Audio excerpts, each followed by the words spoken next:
السلام علیکم۔ آپ کا میزبان ساجد خان ایک نئی ویڈیو کے ساتھ حاضر خدمت ہے۔ تو آپ سے ایک ہمیشہ کی طرح ایک اپیل کی جاتی ہے کہ آپ ہماری چینل کو لائک اور سبسکرائب کیجیے تاکہ ہر نئی آنے والی ویڈیو آپ کو بر وقت مل سکے۔ تو آج کا ٹاپک ہمارا توہمات ہے۔ رسومات کی طرح توہمات کی تاریخ بہت پرانی ہے۔ دنیا کا کوئی ملک اور قوم ایسی نہیں ہے جس میں توہمات نہ پایا جائے۔ جب کوئی آدمی کسی چیز کی، خواہ وہ انسان ہو، حیوان ہو یا مشینری ہو، تعریف کرے اور کچھ دیر کے بعد کچھ ایسا ہو جائے کہ اس کا فطری عمل متاثر ہو، اس میں کسی قسم کی گڑبڑ ہو جائے، تو مالک کا عموماً یہی خیال ہوتا ہے کہ اس کی تعریف کرنے کی وجہ سے اس کو نظر بد لگ گئی ہے۔ ہمارے معاشرے میں کچھ لوگ جو ہے نا وہ نظر بد کی وجہ سے مشہور ہو جاتے ہیں، ٹھیک ہے نا، کہ بھئی فلاں بندہ جو ہے اس کی نظر جو نا بہت لگتی ہے۔ تو ماہیں جو سی ہیں وہ عموماً اس چیز کا بہت شکار ہو جاتی ہیں۔ وہ جب اپنے بچوں کو نہا دھلا کر صاف کرتی ہے اور نئے کپڑے پہنا دیتی ہے تو بچے کے چہرے پر ماتھے کے درمیان بالکل ہندوؤں کی طرح کالا تل لگا دیتی ہے تاکہ بچے کی رنگت میں کالا تل جو سے کو داغ کی شکل میں نظر آئے۔ تو وہ اسی طرح خاندان کے اگر کسی فرد کو اپنے کسی عزیز کے بچے یا اس کو پیارا لگے، ٹھیک ہے نا، ایک فیملی ہے اس میں آپ گئے تو آپ کو کوئی بچہ بہت پیارا، مطلب وہ معصوم ہوتے ہیں بچے، ہر کسی کو پیارے ہی لگتے ہیں۔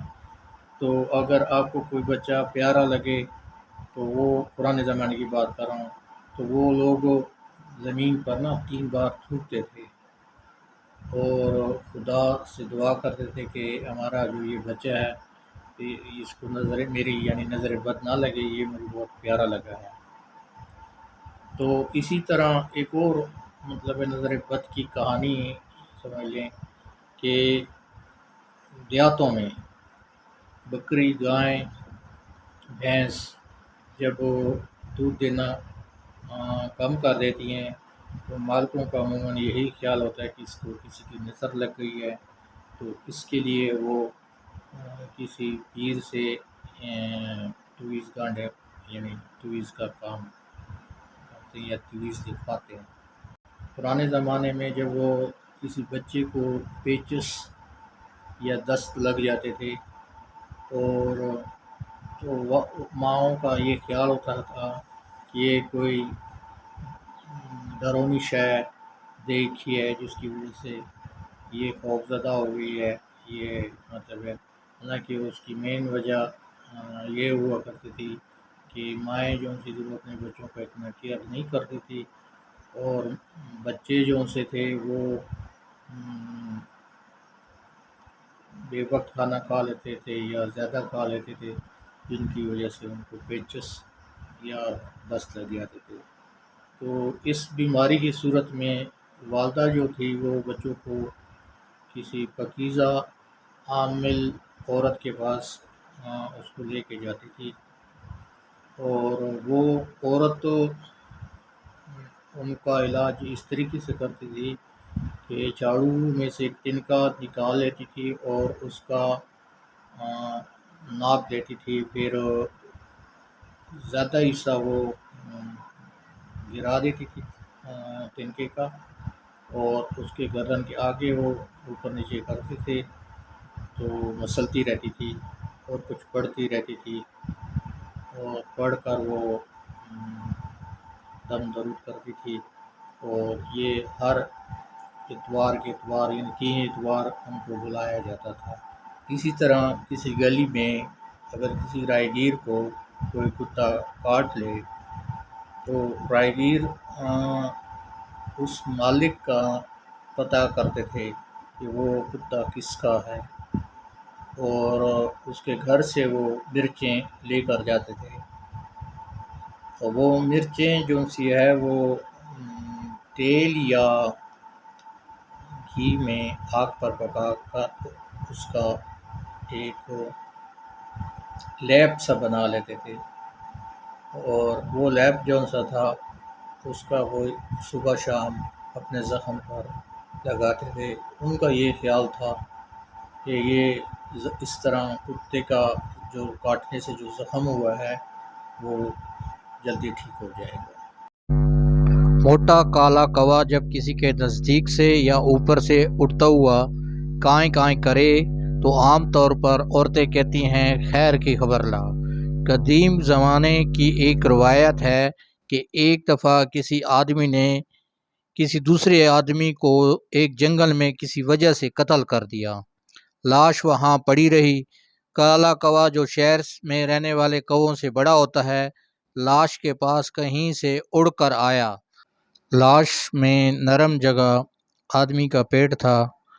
کوے نے اپنی چونچ سے چاک کیا، کچھ کھایا اور کچھ کو شاید بچوں کے پاس گھونسلے میں لے کر جا رہا تھا کہ رستے میں انتڑیاں اوپر سے مقتول آدمی کی بیوی کی جولی میں گر پڑی تھی۔ مقتول کی بیوی جو پہلے سے خاوند کے کئی دنوں سے گھر نہ آنے پر متفکر تھی، کو شک پڑا کہ ضرور کوئی غیر معمولی واقعہ یا حادثہ میرے خاوند سے پیش آیا ہوا ہے۔ اس وہم کی ابتدا اسی قدیم واقعے کے رونما ہونے سے شروع ہوئی ہے۔ اسی طرح کچھ پرندوں کی آوازیں بھی مانوس سمجھی جاتی ہیں۔ پرانے وقتوں میں کوئی آدمی نہاد ہو کر کسی کام کی غرض سے وہ جا رہا ہو اور اس کو رستے میں وہ آواز سنائی دے تو اس کا پکا یقین ہوتا ہے کہ میرا آج کام نہیں ہوگا۔ زیادہ تر لوگ واپس آ جاتے تھے کہ میرا کام تو ویسے بھی نہیں ہے، فلاں پرندے کی آواز میں نے سنی ہے یا میرے سر کے اوپر سے گزرا ہے۔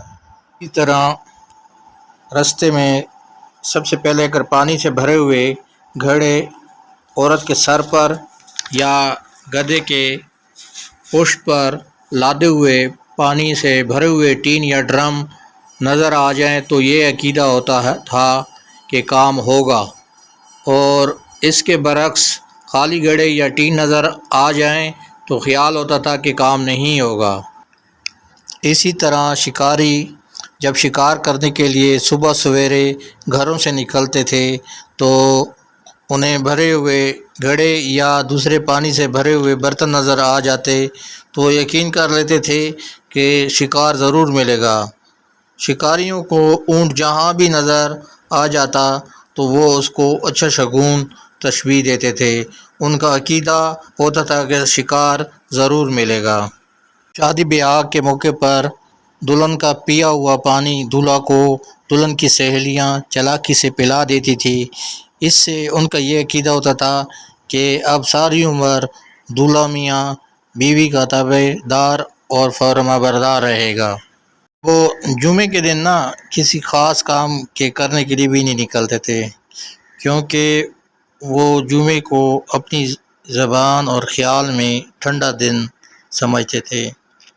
اس دن کام جلدی سے نہیں ہوتے، یہی وہ عقیدہ ہے جس کی وجہ سے وہ اس دن کبھی بھی کسی خاص کام کے لیے نہیں جاتے تھے یا وہ دن یہ منتخب نہیں کرتے تھے۔ اسی طرح اگر کوئی عورت آٹا گوندھ رہی ہو اور اس کے برتن سے آٹا زمین پر گرے تو مہمان کے آنے کی پیشن گوئی کی جاتی ہے، اور بالکل اسی طرح آدمی کے کف دست کو خارش محسوس ہو تو یہ عقیدہ ہوتا ہے کہ کسی طرح سے پیسے ملنے کی توقع ہے۔ چھوٹے بچوں کو جب کوئی مرض لاحق ہو جاتا تھا اور اس کے جسم میں ہڈیاں رہ جاتی تھی، اس کا بدن روز بروز سوکھتا تھا، تو ایسی بیماری کے علاج میں گنڈے اور تویزوں سے کام لیا جاتا تھا۔ اس کے علاوہ وہ کسی مصلی یا بھنگی کے قبر پر کسی برتن مٹی کے برتن میں پانی کو گھر سے لے جا کر وہاں قبر کے اوپر نلایا جاتا تھا۔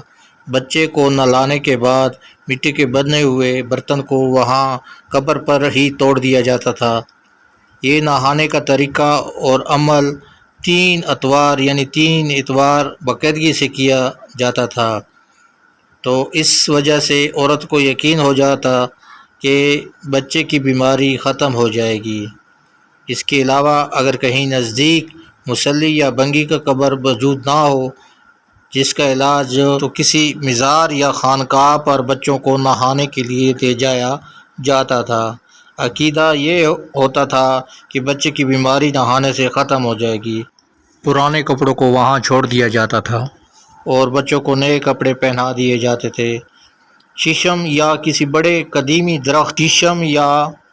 دوسرے بڑے قدیمی درخت کے ان جڑوں میں سے بچوں کو 2-3 مرتبہ نیچے سے ایک طرف لے جا کر دوسری طرف سے نکالا جاتا تھا جو زمین سے باہر ہوتی تھی۔